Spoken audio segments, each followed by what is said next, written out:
तो dear students, हम लोग पढ़ रहे हैं dynamic of personality given by Freud. Dynamic of personality में हम लोग चार चीज़ें पढ़ेंगे: instinct and distribution of psychic energy, defence mechanism and anxiety. हम लोगों ने इंस्टिंक्ट पढ़ लिया है। आज हम पढ़ते हैं distribution of psychic energy. Dynamic of personality को यदि हम प्रिसाइसली समझें, डायनामिक का मतलब हो जाता है गति। तो व्यक्तित्व में गत्यात्मकता पाई जाती है, गति पाई जाती है।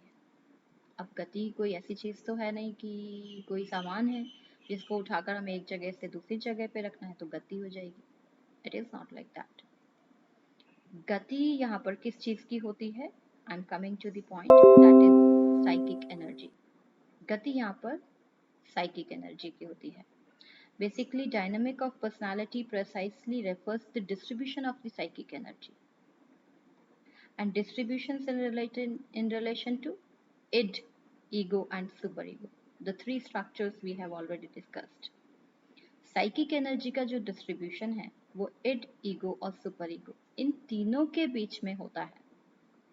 There is competition also among three.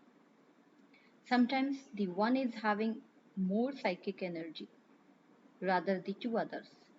Two others are having lesser energy at that time.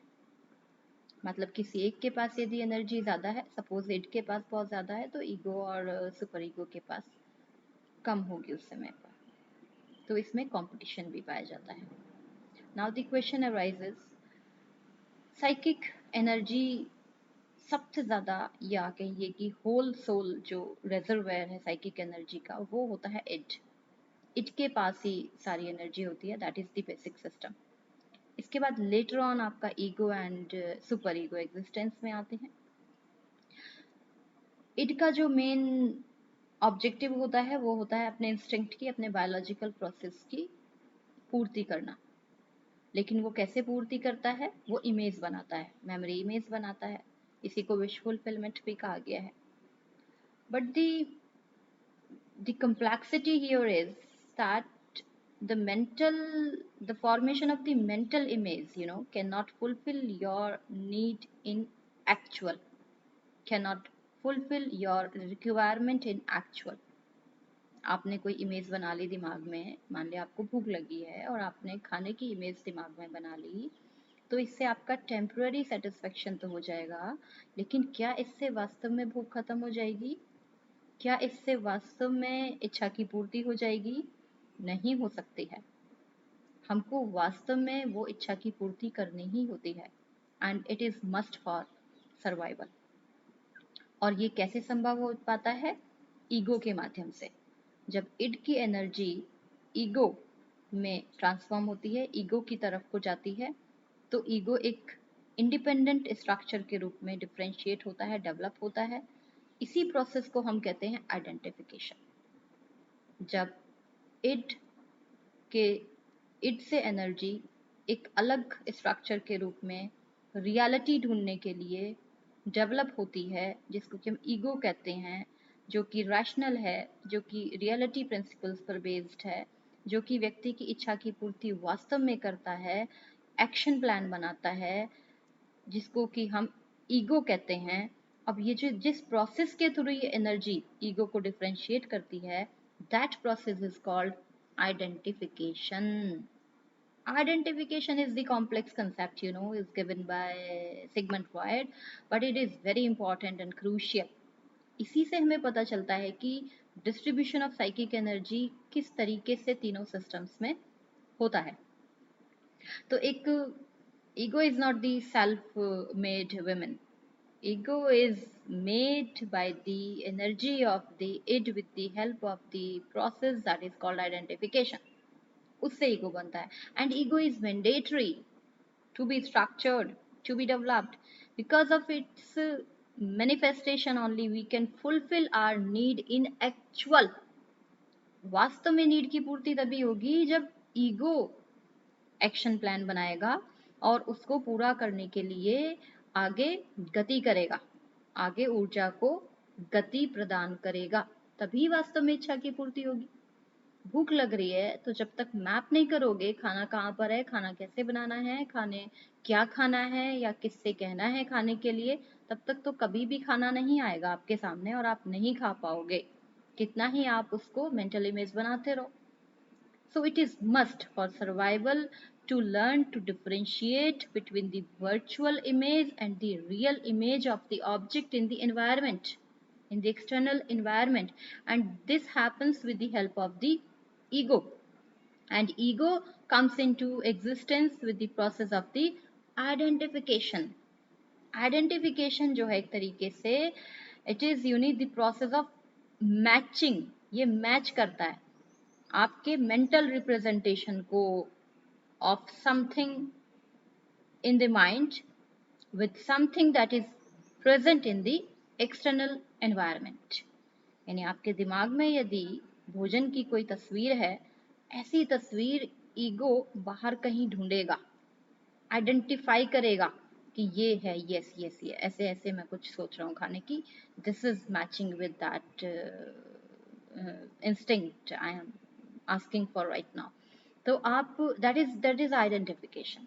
तो इस तरीके से आइडेंटिफिकेशन मैच करता है आपके मेंटल रिप्रेजेंटेशन में जो ऑब्जेक्ट है और आपके रियल एनवायरनमेंट में जो ऑब्जेक्ट है उसको, दैट इज कॉल्ड आइडेंटिफिकेशन। ऐसे होता है कभी कभी आप देखिए जब आप हॉल में पिक्चर देख रहे होते हैं तो आपके दिमाग में बहुत सारी इमेजेस बनी हुई होती हैं, है ना, और आपके बहुत सारे अनुभव होते हैं, बहुत सारे पिक्चर्स बने होते हैं। तो कभी कभी क्या होता है सामने जो पिक्चर चल रही होती है वो हमें लगने लग जाता है जैसे कि हमारे मेंटल रिप्रेजेंटेशन से ये मैच कर रहा है। ऐसा तो हमारे साथ भी होता है, ऐसे तो हमें भी फील होता है। या आप कभी कभी उस हीरो में या वो कोई करेक्टर है स्पेशल, उस करेक्टर में अपने आप को भी देखने लग जाते हैं। This is called identification. आपका जो मेंटल रिप्रेजेंटेशन है वो बाहर के एनवायरनमेंट में रियलिटी ढूंढ रहा है और उसके साथ मैच कर रहा है, राइट।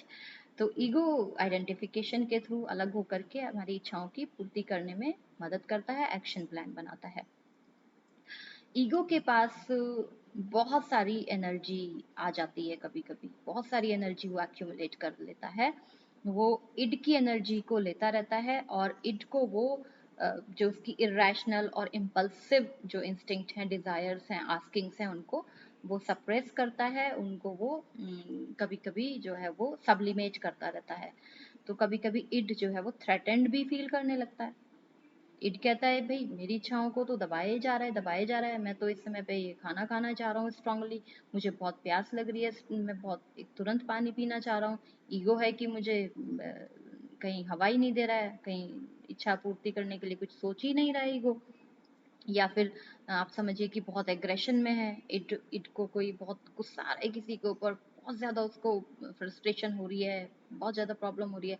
ईगो है कि वो समझाया जा रहा है कि नहीं, होल्ड ऑन, होल्ड ऑन, थाम के चलो, रुक के चलो। तो ऐसे में जब इड को बार बार कंट्रोल करते हैं, सप्रेस करते हैं, तो इड बहुत ज़्यादा थ्रेटेंड फील करने लगता है, उसको लगने लगता है मुझे बहुत दबाया जा रहा है, मेरा शोषण हो रहा है। तो ऐसे में ईगो कभी कभी डिफेंस मैकेनिज्म भी यूज़ कर लेता है और उसको समझाता है। डिफेंस मैकेनिज्म जैसे कि जब लोमड़ी बार बार चाह रही थी ना, एक बहुत फेमस टेल है, आप सभी लोगों ने, हम सभी उसको जानते, पढ़ते, सुनते रहते हैं।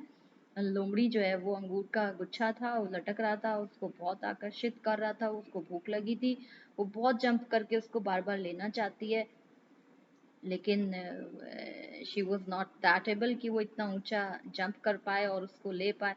तो बहुत सारे एफर्ट मारती है। It is doing effort here, ego is also helping, action plan कर रहा है, उसको जंपिंग करा रहा है, तो नहीं ले पाती है। तो अब इड को थ्रेटेंड फील होता है, इतनी कोशिश करने के बाद भी इच्छा पूरी नहीं हुई और ईगो ने भी बहुत कोशिश किया, इच्छा पूरी नहीं हुई, तो बड़ा थ्रेटेंड फील होता है। ईगो यहाँ पे क्या डिफेंस मैकेनिज्म यूज करता है, वो कहता है अंगूर खट्टे हैं, live it.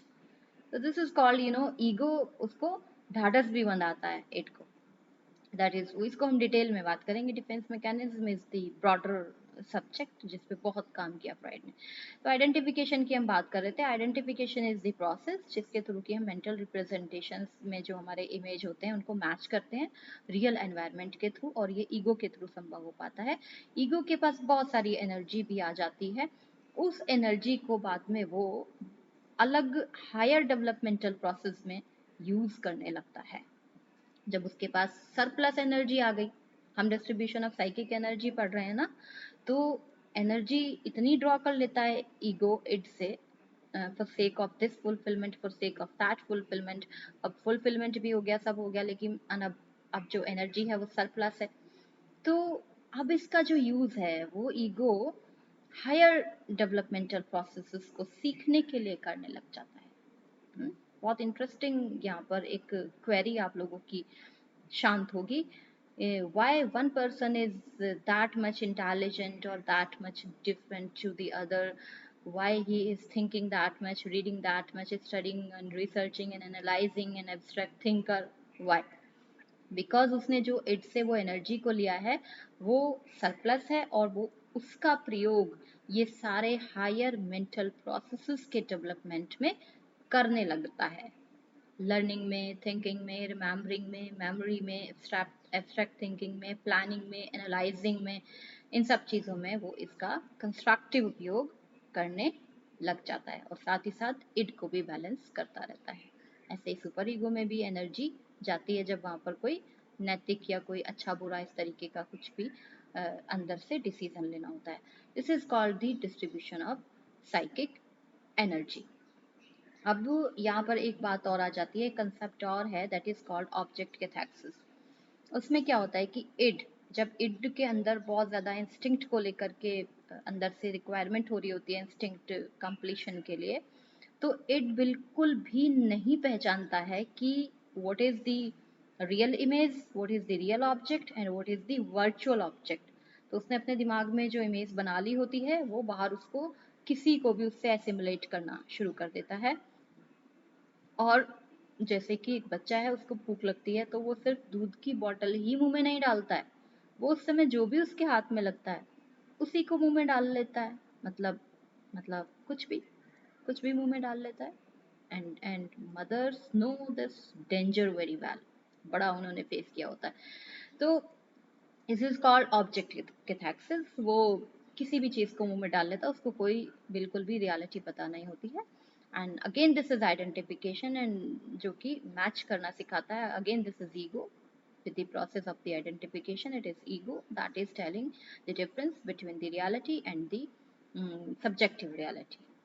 What is the virtual image and what is the real image in the, what is the real object in the external environment. तो इस तरीके से एनर्जी डिस्ट्रीब्यूट होती है, साइकिक एनर्जी। और इड की एनर्जी अगर बहुत ज़्यादा सप्रेस होने लगती है, बहुत ज़्यादा रैशनल विशेज़ हैं उसकी, बहुत ज़्यादा उसकी एग्रेसिव विशेज़ हैं, तो कभी कभी उसको ईगो ट्रांसफॉर्म भी कर लेता है। जैसे कि एग्रेसिव टेंडेंसीज हैं, सेक्सुअल डिज़ायर्स हैं, तो अब वो रियल वर्ल्ड में उस तरीके से तो पूरी नहीं हो सकती हैं, और उनके लिए सेल्फ एक्सेप्टेंस भी अंदर से सुपर ईगो एंड ईगो नहीं देते हैं। वो कहते हैं कि no, this is immoral, this is not moral that way, this is bad to kill someone or to feel sadistic for someone, it is bad, it is not good। तो क्या होता है कि इसका ट्रांसफॉर्मेशन हेल्दी वे में, दूसरे constructive way में ego आगे के लिए प्रोपेल कर देता है, आगे के लिए उसका अलग वे में निर्माण कर देता है। फॉर एग्जांपल, यदि किसी के अंदर बहुत अधिक एग्रेसिव टेंडेंसीज हैं, सैडिस्टिक टेंडेंसीज हैं, तो वो बजाय एक क्रिमिनल या इस तरीके का कुछ बनने के, इसको गुड वे में एक सर्जन बन सकता है। This is how, the displacement of the psychic energy of the id regarding to the aggressive tendencies, aggressive instincts happens in healthy way. Transformation of that instinct is coming in healthy way. जो sadistic personality का है या aggressive tendencies बहुत ले हुए, वो surgeon बनने की तरफ ओरिएंट हो सकता है। तो ईगो को आप देखिए किस तरीके से हेल्दी वे में बैलेंस करके पर्सनालिटी को नॉर्मल रखना होता है, और किस तरीके से साइकिक एनर्जी का डिस्ट्रीब्यूशन होता है। Isn't it interesting? It is। मुझे तो बहुत लगता है। आप लोग अपना देखिए, आप लोग समझिए, और कुछ समझ में नहीं आता है तो मुझसे बेहिचक पूछिए। Thank you so much, take care and bye bye.